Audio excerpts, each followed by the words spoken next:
Good day everyone, welcome to a review of the latest patch notes for the 22.20.0 Beasts of the Sanctuary update. There's a bunch of stuff that's come down. This is a first-hand look at it all. We've got the patch notes up here posted by DE Megan as of like literally about 5 minutes ago. A lot of this stuff I don't even know what it means. I know that there's a big Saryn change, I know there's a melee change, I know there's a bunch of other stuff coming out. We're taking a first-hand look at it, we're going to review it, we're going to have Twitch's impressions as well. So Twitch, say hi. If you have your opinions on these, make sure you spell them out and let the wondrous world of YouTube know. So first of all, we have the Siren change. We're actually going to come back to this as the last thing we do is this, because then we're going to look at each individual segment for it. So the first main thing that's going to be coming in is the Dojo Remaster. You may have seen in the dev stream if you're watching, they added in dojo decorating schematics, that like a dojo decorating thing that's going to make it so that you're going to be able to change a bunch of things with how it works and all that sort of jazz, which is great. I love the idea of this. It's going to make it dojos a lot more interesting to look at. So they're also moving on to a lighting remaster. Take a look at this a second. So this is from the dev stream. Now, I've always thought that lighting in Warframe has been very thematic and very interesting to look at. So the fact that they're going through this now and giving us so many more other avenues to change things. I mean, look how different it makes the dojo appear. Like, I'm really glad they're giving the dojo some love. I really am. Like, all this new dojo stuff is going to make the dojo feel a lot more homely at the very least, which is going to be great. So it looks like it's going to cost nanospores, it's going to cost a bunch of other materials. So as you get through this, you better start making your dojo look I think these dojo updates are going to give you a theme, which is great. So there's going to be more colors, there's going to be the lighting, and it's going to give the dojo a bit more oomph. Now the biggest thing, and the thing that makes me really happy, the obstacle course. This thing is going to be amazing. We're going to be able to do competitions, we're going to be able to do tournaments, we're going to be able to make our own obstacle course and have people run through them. There's a clip from DE's stream on this where you see DE Megan and Steve trying to run through it and fail miserably, but it's hilarious and amazing to see that DE are trying to go down different avenues to give people interesting things to do. Elect Lover, thank you for the $2 holla, dude.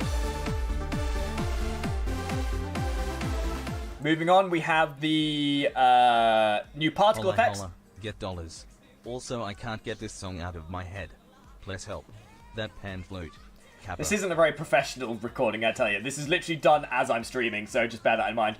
People donating are going to be interrupting. I'm watching you. So, new particle effects. These are one of the things that I'm so super stoked about. Seeing these new particle effects is absolutely phenomenal. Okay, it's not going to get any bigger. Some of these new particle effects look so amazing. So from what I've gathered, they've basically taken the idea of the particle effects and they've taken them to a whole other level. So they're right, because originally the original way they were hosting them was through, I believe, NVIDIA, but it's no longer relevant or applicable. So they're not being. I think the way they were originally hosting the particle effects is that they basically aren't being supported anymore by their old engine. So they're now going to be pushing them onto this new engine, which is going to allow for much more diverse and much more, just a much more impressive particle effects. These look amazing. I am so hyped for when these come out. Don't make me turn off the stream elements. Okay,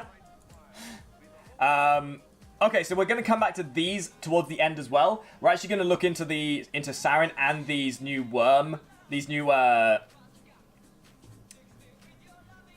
augments for your companions towards the end of this segment.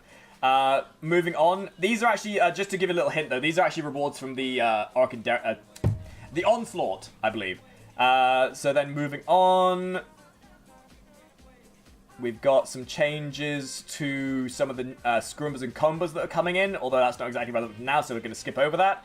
A lot of this information can be obtained by the link that's going to be in the description to this video on YouTube, so check it out if you want to. Dargon changes. Dargons are now going to be more easily rideable. They're going to be a little bit more permanent on the Plains of Eidolon. So the biggest change to them is while stealing dragons with unsplitting green is all fun and games, sometimes the dragon you want to commandeer isn't on the ground, sometimes it's manned in the sky and shooting at you. So basically, if you shoot the dragon the pilot out of the dragon and the dragon lands gracefully on the ground, you can board it and basically steal it that way, so Grand Theft Dragon. Loki can also switch teleport into them as well. which is pretty freaking cool. That animation, though. If you jump on it and use a finisher, that'll also put you in there. Pretty freaking cool. And then, moving on, we've got some spearfishing HUD changes to make it look a bit more thematic. Pretty cool looking. I think this whole thing with fishing, I think DE have very much realized that fishing and mining on Eidolon is a very enjoyable thing. So they're making fishing and mining look a bit more enjoyable, something to be a bit more involving and a bit more visually appealing. Something to give you a bit more of an ergonomic feel when you're actually dumping your stuff off and actually doing the fishing to make it a bit more approachable. So having things like in the bottom right down here looks pretty cool. Then we've got the Grineer Shipyard defense layout flow changes, improved defense target. That's all sort of relevant to the Grineer Shipyard stuff, which you'll sort of just run into, I guess. You can sort of read these as we're going. Next, we have the the Equinox Premium Helmet, which we're actually going to show off momentarily here. In fact, we can quickly jump into Warframe and show that off now. So this new helmet is absolutely phenomenal. If you want to get a proper look at it, this is it in action. This helmet is absolutely beautiful. It works on, it looks absolutely phenomenal on any skin, on any of the modes. And it actually changes between the modes as well. So this is the in-between mode, where it's got both elements in there. This is the, this is the combined mode, sorry. This is the combined mode. So this is the day mode. Very knightly looking. It's pretty good. This helmet is by far and away one of my favorite helmets in the game currently. It is absolutely amazing, and it just looks like there's been so much effort and love put into this helmet. It's beautiful. This helmet is just phenomenal. I love it to bits. It is definitely my favorite helmet in the game currently. So going back to the thing, I don't think there's anything else to go back from here. Adding new growing. So there's a new peculiar mod. Find our thinking on that, so that's why we slowed it down. Right. Yeah. So right now I have a peculiar mod on. This one is familiar to a lot of game mutators, I think. So this oh boy. I completely forgot this was going to be a thing. So this peculiar mod, as you can probably see, it enlarges body parts. Holy crap! That is going to be absolutely hilarious. I wonder if you can use it on that butt. Okay, so it actually only inflates it for a short time. I guess that makes sense. That's freaking hilarious. The second, that's going to sell for hundreds. That's pretty funky. I like that idea. I mean, you're obviously not going to want to use it permanently, but... Aw, you can't make their butt bigger, damn it. That's just disappointing. Oh well, I guess they knew what people were going to do with it. So then, next we have some changes made to the focus table. To the operator, so that you can choose between your focus, your equipment, your appearance, making it a bit more ergonomic. A lot of these changes that they're making are to the ergonomic and the appearance of the game, to bring it into the modern era, I feel. Because the game now has gone through like 3 iterations of its like overlay and whatnot. So you may know this already, there's a new overlay in development currently by a bunch of the members of DE. We've seen teasers of it already, and I think this is going to be where it sort of starts making its appearance. So they've made some changes to the operator in the development works, with appearance, focus, and equipment being options now that you can select. I think that is it. So there's also on your something they added as well is add a claim all button on the Foundry, which means you can claim everything at once rather than just individually clicking it. So they're very much thinking about your approach to being able to play the game as it without any like interference from just having to do nitpicky little things basically, which is great. I love that idea. They've made a bunch of additions to the capturer as well. So the cameras and the there's a bunch of more text you can add. They're basically improving the capturer by the looks of it. So this is something you sort of get in there, try it yourself. So we can move on to the core changes. So here are some interesting things. The core changes increased the range of ensnare. We're not going to really test this out. We've already seen what Cora does. She's pretty cool. She's funny, but she hasn't really got much of a place in the composition. So they increased the range of ensnare. I agree with that. It's a pretty worthwhile thing to do. It's definitely going to make it a bit more reliable. Remove the line of sight check from ensnare to make it more reliable. Again, about reliability. Range mods now affect the Whip Claw's AoE radius. That is definitely needed. The Whip Claw was absolutely pathetic the way it was, so that's definitely going to up it a little bit. although it looks like it's going to be capped. Cora's Whip Claw can now damage decorations, creates barrels, utility. Cora's Cravat now teleports to the given target instead of pathing there, so it's, again, utility, making the attack quicker. They're streamlining her, basically. All this is streamlining. Change Cora's vanilla animations to domestic Cravat. Okay, adjusted the number of Sindana to fit Cora better. Okay, so they're basically just streamlined her a little bit. No really real major changes. Bunch of fixes to her. They had some changes to some enemy types. And this... Okay, so they've changed... Okay, so this is where some of these big changes are coming in. So these are... There are too many changes here to call out, but this is the melee... A bunch of these are the melee changes they were bringing in, as well as some other tweaks. If you want to read these out individually, I would highly recommend doing so. We're not going to specifically go into the nuances of how the melee is being changed and whatnot. But this is all setting itself up for when the melee is actually changed. So we will probably do a separate video on the melee changes at the time. Alright, so now we're going to be taking a look at Saryn, the rework. They have touched her in inappropriate ways and made her a bit different. There are some big changes made to her one and how she's going to be playing, so let's have a quick look at the main impacts. So, Spores, her number 1, has been changed to inflict targets with pox of corrosive spores, spread spores to nearby enemies by destroying them or killing their host, triggering the ability again to detonate active spores. Additionally, increased status chance from 10% to 50%. A meter in the bottom right-hand corner of your screen will show the number of affected enemies and how much damage is being dealt and picked up dealt per tick to said enemies. Recasting spores detonates all active spores and will deal 2 times spore damage on the inflicted enemy based on the number of active spores and the current damage per tick. Venom Dose Augment spores cast on allies temporarily grant the additional corrosive damage to all attacks. So this is the big change. The spores. This is what they wanted to basically change with Saryn. These changes, so when we go into this, we're assuming you already understand the basics of what Saryn is and how she's played before. So we're not really going to look at how she plays or what she does before. We're just going to look at what the changes have done to her. So this is the biggest change in the sense that it's going to allow her to become a lot more viable in terms of scaling. Because originally she sort of fizzled off a lot at sort of like the level 150, 140 mark because of the way her the status effects will work. And because this is obviously now changing to, I believe they changed the damage from Toxic Lash, or was it? So let's look at the difference. So Molt. The change to Molt is, after casting, Saryn receives a momentary speed boost, so extra utility, which makes it quite nice. Molt now scales similar to Rhino's Iron Skin. All the initial damage it takes in the first 3 seconds will make it stronger. Any damage it receives after that point will absorb health.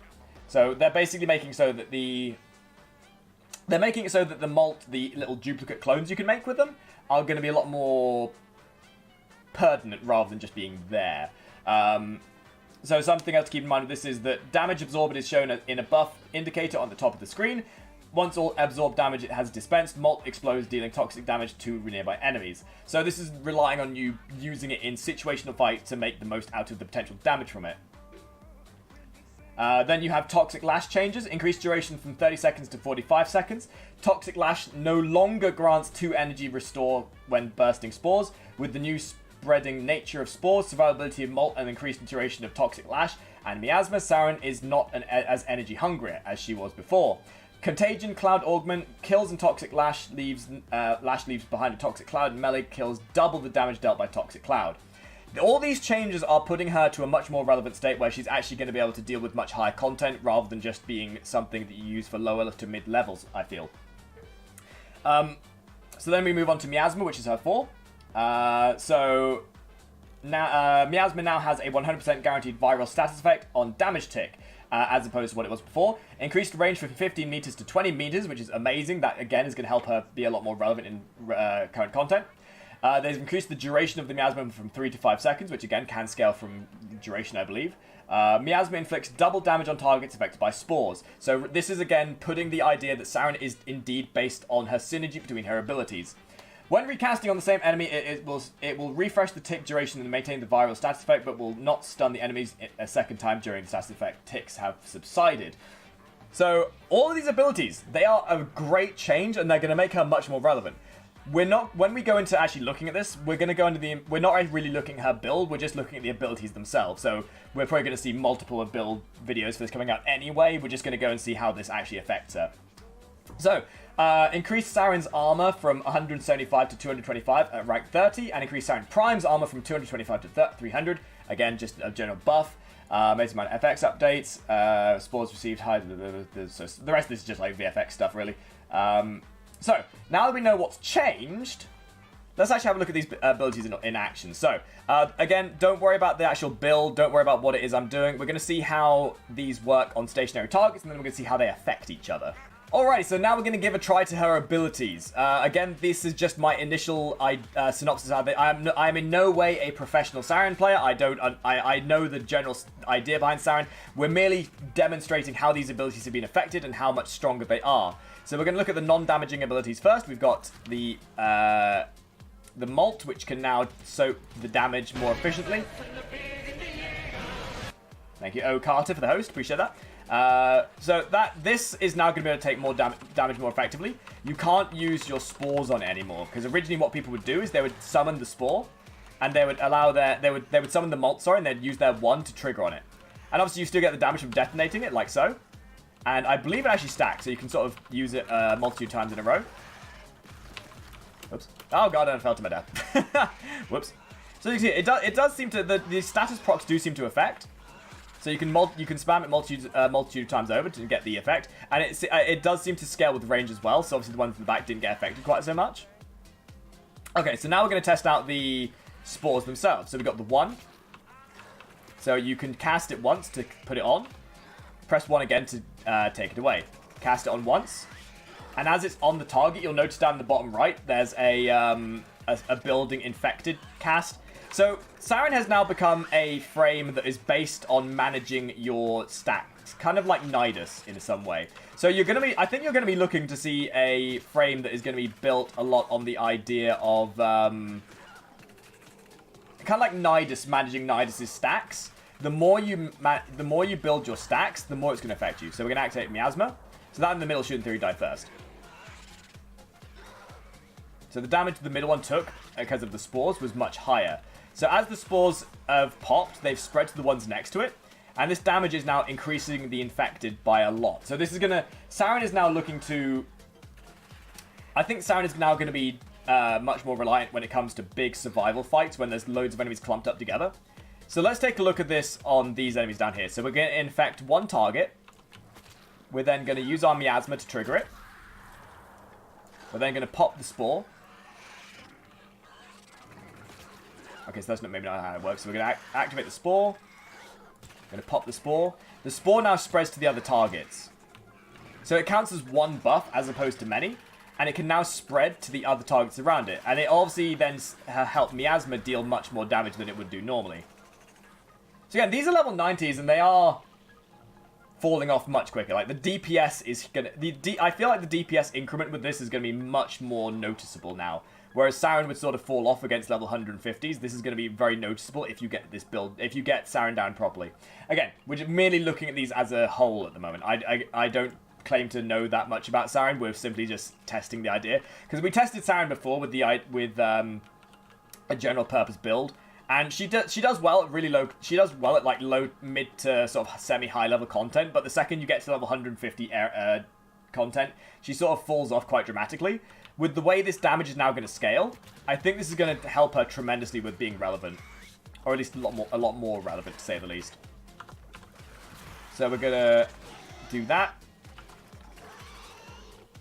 So, the way Saryn is going to play now, I feel it's going to be revolving around getting her infected up as high as possible, as quick as possible, to then spam Miasma to help that viral and corrosive damage spam out as quickly as possible. Because then your damage is going to increase exponentially, and when you're able to combine that with her Molt, the damage potential is going to be insane. Alright, so we're going to, last but not least, we're going to take a quick look at the augments they brought in. So they brought in Negate for the Worm. Sentinel prevents status effect from being applying to its owner every 15 seconds. For a defensive purpose, this is phenomenal. This is going to be really useful for fighting enemies like bombards, napalms, anything that would inflict status effect on you. is going to have a lot harder trying affecting you like this now. Oh, and I've been corrected. These are actually rewards from the scanning. Rewards from scanning the for Samaris. Actually, I apologize. That was my mistake. Moving on, we then have the Reawaken for the Jin.